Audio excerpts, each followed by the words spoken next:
Do something different the next 90 days than you did the last 90 days, like picking up the books to read. Do something different, like the new health disciplines, relationship with your family, whatever it is, doesn't matter how small it is. If you'll start doing different things with the same circumstances, since we cannot change the circumstances, but we can change ourselves. We can change what we do. And then he gave me another secret to success when he said, what you have at the moment, Mr. Rohn, you've attracted by the person you've become. What you have at the moment, you've attracted by the person you've become. Few little simple principles here. Once you understand these, it starts to explain so much. Now, sometimes it's a little tough to take, blaming yourself instead of the marketplace, taking responsibility instead of putting it off on someone else. That transition sometimes is a challenging mission. And this one was a little tough for me. Shoaff said, here's the secret, Mr. Rohn. Learn to work harder on yourself than you do on your job. Once I got that, it turned my life around. Learn to work harder on yourself than you do on your job.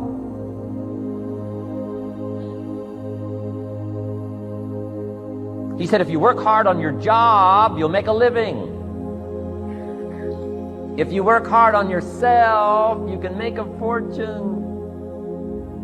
Wow. If you would have known me at age 25, you would have said, Jim Rohn's a hard worker. If you'd have known me, you'd have said that. I'm the guy, I don't mind coming a little bit early, staying a little bit late, I don't mind that. You'd have said, well, Jim Rohn's a hard worker.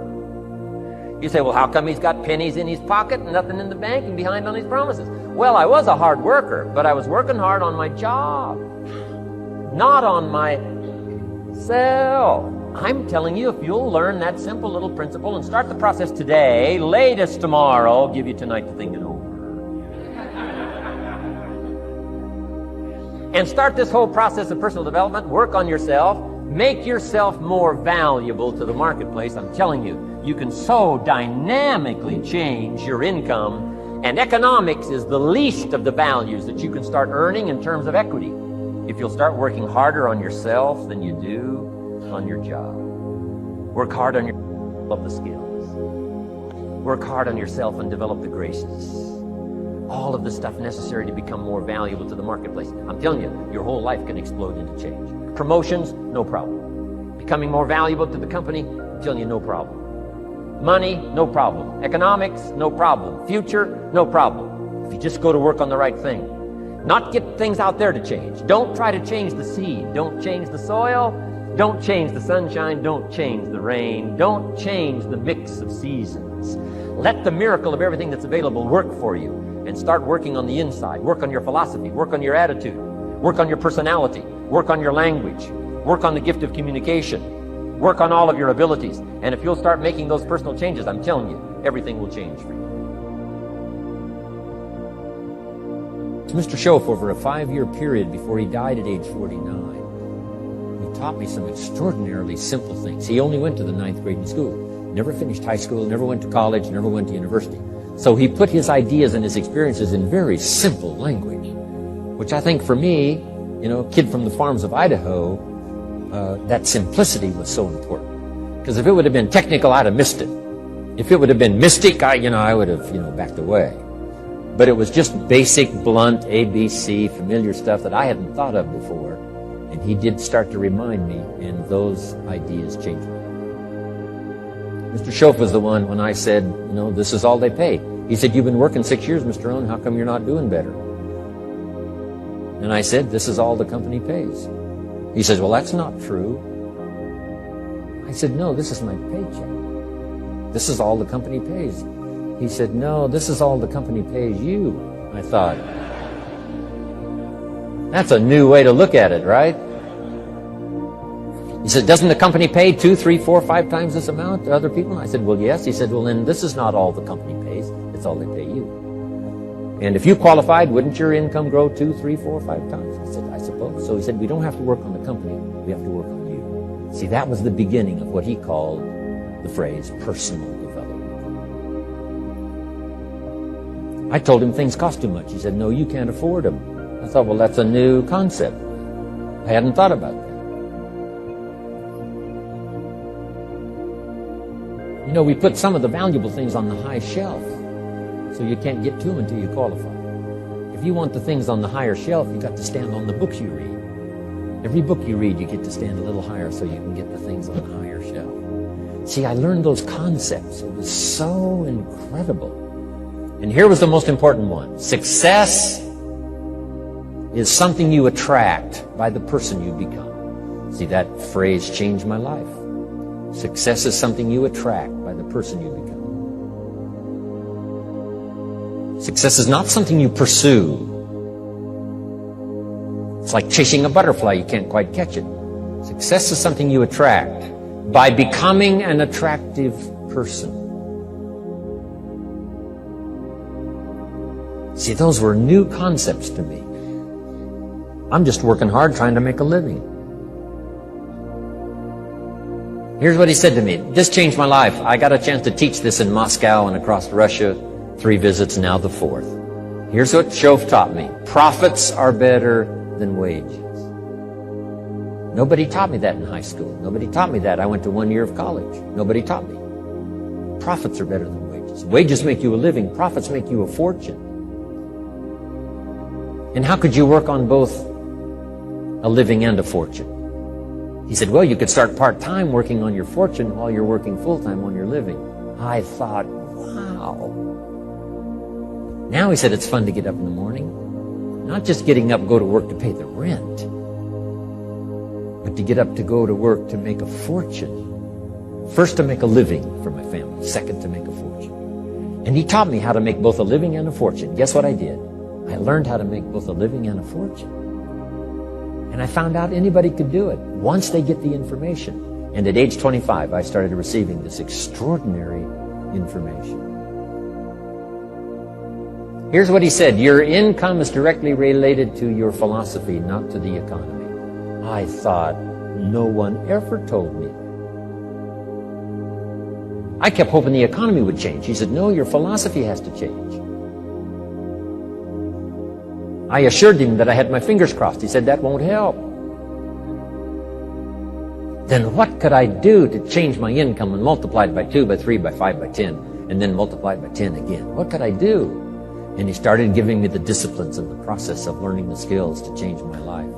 This was an extraordinary man. Those were extraordinary times for me.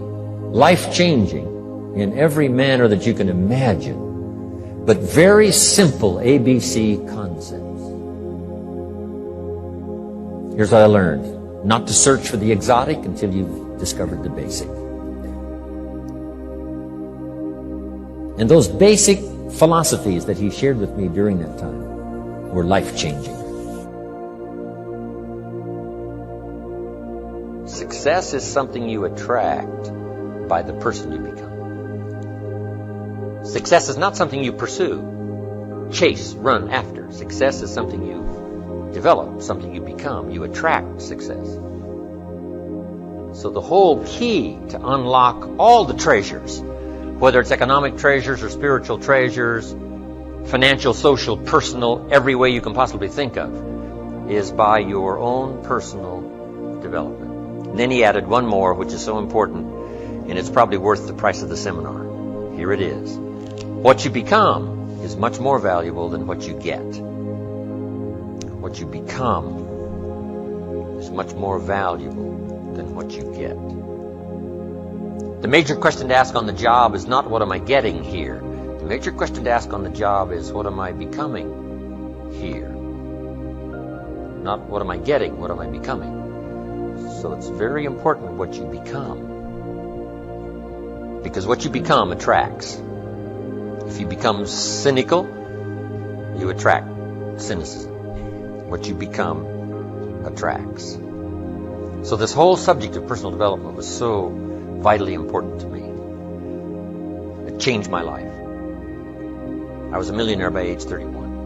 And that was just the economic part of it. It took me 6 years from age 25 to age 31. It was unbelievable. Remember, be a student, not a follower. And here's what you must always do. Design your own personal life. I'm very happy for people to take notes at my seminar, but I'm also just as happy if somebody says, hey, this is not for me, tear up all these notes and throw them away. That's just as valid for me. Right. Remember, be no one's disciple. Chart your own course. Make what you do the product of your own conclusion. What I'm saying here is be your own person. You don't have to be a model of someone else. You don't have to do it like anybody else. Right? Do it like yourself. Buy what you want to buy. Listen to what you want to listen to. Make changes if you want to make changes, and don't make changes. Right? It's your life, I'm telling you. And don't let anybody persuade you any different. Success is not a stereotype. Success is not a Ferrari. Success is not an automobile. It's not a house. It's not a place. It's not money in the bank. It's not $1 million. That's not success. Success is the continual unfolding of the design of your own life and pulling it off. That's what success is. The continual unfolding of the design of your own personal life and pulling it off in whatever degree you wish. That is success. Successful in doing whatever you want to do that makes sense to you, for you, your family, your responsibilities. Or take on responsibilities or refuse responsibilities. That's strictly all up to you. We've been given the power of choice. Every life form except human beings operates by instinct in the genetic code. Now, why not human beings? Because here it is. We've been given the dignity of choice. We're not like a robot. We're not stuck like a tree, using up all the nourishment, nothing left, now you die because you can't change location. Not true. Humans can go north, south, east, west. Humans can change, do anything they want to do. We've been given the dignity. But here's what's interesting about all life form except humans. Every life form except humans strives to the max of its potential. How tall will a tree grow? As tall as it possibly can. You never heard of a tree growing half as high as it could. No, that is impossible. A tree grows as high as it can, drives down every root it can, produces every leaf it can, extends itself as far as it possibly can. Every life form extends to the max, except human beings. Now, why not human beings? Because we're not robots. We've been given the dignity of choice. And here's a couple of alternatives on the dignity of choice. To be part of or all of. You have the potential to be. And you got the choice. Do a little to make yourself comfortable and forget the rest, or do it all. And there's nobody here to dictate you got to do it all. That's nonsense. You got to be rich because we live in a rich country. That's nonsense. You don't have to be rich. You don't have to do it all. You can do a little, do some more. Take advice, but don't take orders. Take information, take training, take teaching, but don't take orders from no one that tells you how you need to live and what you need to own and what you need to do. Somebody says, well, you need to be successful. That's a personal choice, being successful. What we teach is the possibilities, and everybody chooses. Take a little, take a lot, do some, do nothing. Abraham Lincoln said, since I would be no one's slave, I will be no one's master. Excellent philosophy. If a guy says, hey, I'm soon cashing it in, I'm heading for the mountains, I'm going to live in a little cabin, live off the land, and feed the squirrels. If he goes and does that, guess what? He's a smashing success. Why? He's doing what he designed to do and went and did it and pulled it off. You can't say, no, that's not successful. That is the epitome of success, is giving a design to your life and go pull it off, making progress in that direction that satisfies you. If it doesn't satisfy you, make alternatives and you change. And if you get some better ideas, sure, you may follow someone's suggestion and ideas, but not orders. Design your own life like you want it that will fit. Now, if you take on some responsibilities, now you got to consider those. Yes, you can ignore your responsibilities, but you won't feel good about that. Guess what the old prophet said? Some things that taste good now in the mouth turns bitter later in the belly. So you don't want to sacrifice. We all must suffer one of two pains. Regardless of your choice of lifestyle and what you want to do, we must all suffer one of two pains. The pain of discipline or the pain of regret. And what we suggest to everybody is to consider the disciplines, because disciplines weigh ounces, regrets weigh tons. You don't want to substitute a discipline for a regret. In our opinion, that would be a poor choice. Now, you can do it, but some things are poor trade-offs. The old prophet said, what if you gained the whole world, but it cost you your soul? Would that be worth it? And with a bit of intelligence, we say, no, that doesn't seem worth it. Even if you got the whole world, if you traded your soul, that experience would be so bitter and so awful and so devastating, it wouldn't be worth it. What if you got some gain by greed instead of legitimate ambition? I'm telling you, it might taste good up front, but it's going to turn bitter in the belly. And a bit of that advice saves some people from devastation. Say, well, you're right. I better think twice about that. So we must confront all laws, spiritual laws, agricultural laws, basic laws, fundamental laws. We must confront all of those. But you still now can design your own life. A little, a lot, go east, north, south.